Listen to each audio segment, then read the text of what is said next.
சீரியல்களின் full எபிசோடுகளை Sun டிவியில் ஒளிபரப்பான உடனே எக்ஸ்க்ளூசிவாக சன் நெக்ஸ்டில் மட்டும் ஃப்ரீயா பாருங்கள்.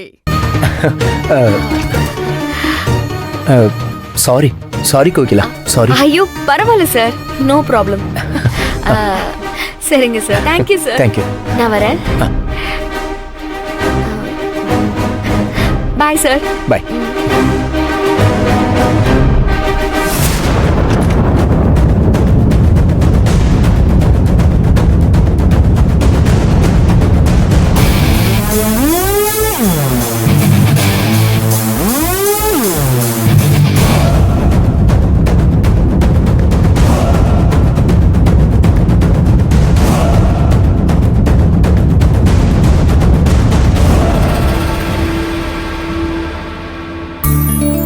ஆமா கோகிலா, முத நாளே நல்லா ஆர்டர் பிடிச்சு நல்லா வியாபாரம் பண்ணி கொடுத்துட்ட. இந்தாம்மா உனக்கு சேர வேண்டிய கமிஷன். Thanks sir. சரிம்மா, இதே மாதிரி ஹார்ட் ஒர்க் பண்ணி நிறைய ஆர்டர் பிடிமா, நிறைய கமிஷன் வாங்கலாம். வரட்டுமா? All the best. Okay sir. Thank you sir.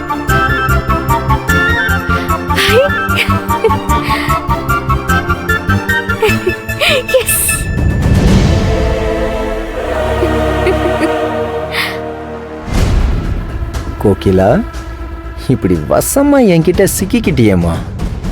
இனிமே நான் என்ன சொன்னாலும் நீ செஞ்சே ஆகணும். செய்ய வைப்ப.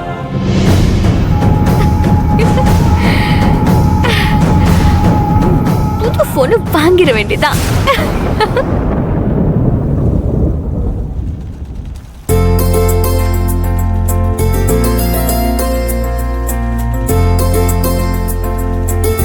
இது முடிஞ்சிருச்சா?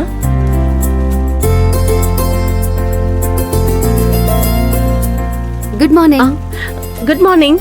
ஏய், என்னாச்சு இவ்ளோ லேட்டா வந்திருக்கீங்க? ஏய், நீ 5 நிமிஷம் முன்னாடியே வந்துட்டு என்ன லேட்டா வந்திருக்கேன்னு சொல்றியா? இங்க பாரு, கரெக்ட்டா ஷார்ப் 9 மணிக்கு வந்திருக்கேன்.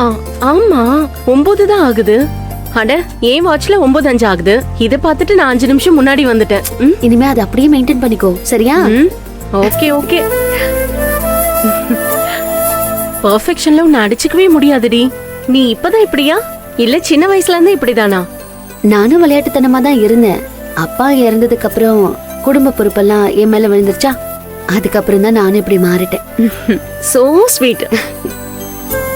அதுக்கெல்லாம் சேர்த்து வச்சுதான் இவ்ளோ பெரிய நல்ல வாழ்க்கை அமைஞ்சிருக்கு. அண்ணா எப்படி இருக்காரு? நல்லா இருக்காரு. அப்படியா? சார் வராரு. வணக்கம் சார். Morning sir. வணக்கம்லாம் இருக்கட்டுமா, அந்த கோயம்புத்தூர் ஆர்டர் இன்னும் ரெடி பண்ணலையா? என்னாச்சு, இன்னும் பண்ணலையா? இல்ல. ஏண்டி என்னம்மா அசால்ட்டா இல்லன்னு சொல்ற? 30 லட்சம் ரூபா ஆர்டர் நேத்தே அது போயிருக்கணும். ஏன் இன்னும் வரலன்னு போன் மேல போன் அடிச்சுக்கிட்டு இருக்காங்கம்மா. என்ன பிரச்சனை?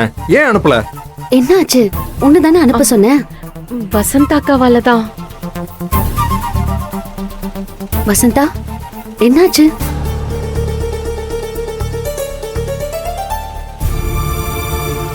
சார், அது ஒன்றும் இல்லை. எல்லாருமே சேர்ந்து கம்ப்ளீட் பண்ணதான் ஆர்டர் பேக் பண்ணி அனுப்ப முடியும். கியூசியில் சில பீசஸ் எல்லாம் ரிஜெக்ட் ஆகி வந்திருக்கு. அதை மட்டும் திரும்பவும் தைக்கிறதுக்கு நான் வசந்தா கிட்ட கொடுத்துருந்தேன். அவங்க என்ன முடிக்கல. அதான் சார் கொஞ்சம் லேட் ஆயிடுச்சு. இப்போ முடிச்சு அனுப்பிடுறோம். ஏம்மா முடிக்கல?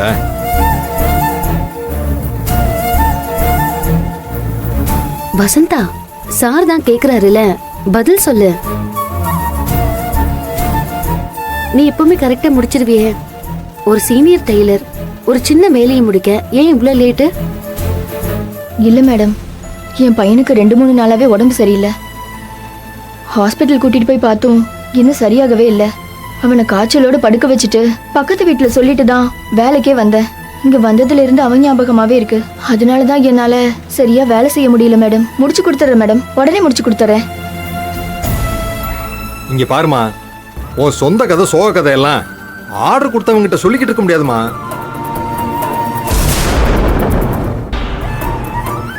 நீ என்ன பண்ணுவியோ ஏது பண்ணுவியோ எனக்கு தெரியாது. இன்னும் 1 மணி நேரத்துல அந்த வேலையை முடிச்சு அனுப்பிச்சிடணும். சார், நான் பாத்துக்கிறேன் சார். இது என்னோட பொறுப்பு. இங்க பாருமா, உன் மேல இருக்க நம்பிக்கையில தான் நான் பொறுமையா இருக்கேன். சீக்கிரம் முடிச்சு அனுப்புற வேலையை பாரு. சரிங்க சார்.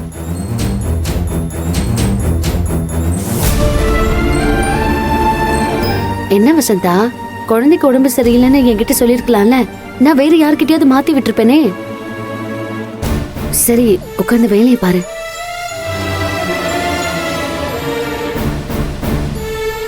என்ன விஜய் இப்படி சொதப்பி வச்சிருக்க? நேத்து கிளம்பும் போது தெளிவா சொல்லிட்டு தானே போனேன்.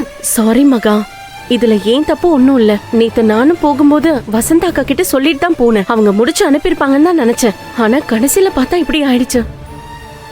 அவங்க எவ்வளவு நல்லா தைப்பாங்கன்னு உனக்கே தெரியும்ல, ஓனருக்கும் தெரியும். ஒரு சின்ன தப்பு நடந்து போச்சு, அதுக்கு இப்படி கோவமா பேசிட்டு போறாரு. வேலை விஷயத்துல இப்படி காரணம் எல்லாம் சொல்லிட்டு இருக்காது விஜய். உன்னை நம்பி ஒரு வேலையை கொடுத்தா நீ இப்படிதான் பண்ணுவியா? ஓனர் மட்டும் கோவப்படுறாருன்னு வருத்தப்படுறல, அவருக்கு ஆர்டர் கொடுத்தவங்க அவர்கிட்ட எவ்வளவு கோவப்பட்டிருப்பாங்க அத பத்தி யோசிச்சு பார்க்க மாட்டேன்.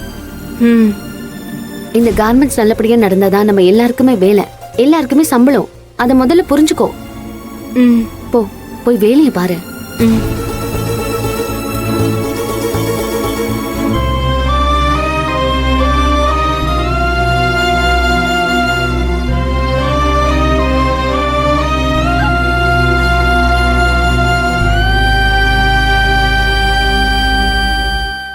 வெண்ணிலா, இத்தனை வருஷம் கழிச்சு எங்க அண்ணனும் அண்ணியும் வராங்க.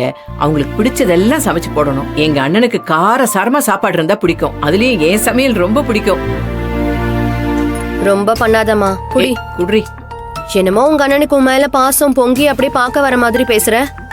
இத்தனை வருஷமா இந்த பக்கம் என்னன்னு கூட எட்டி பார்க்கல. கடைசியா வந்து 7 வருஷம் இருக்குமா?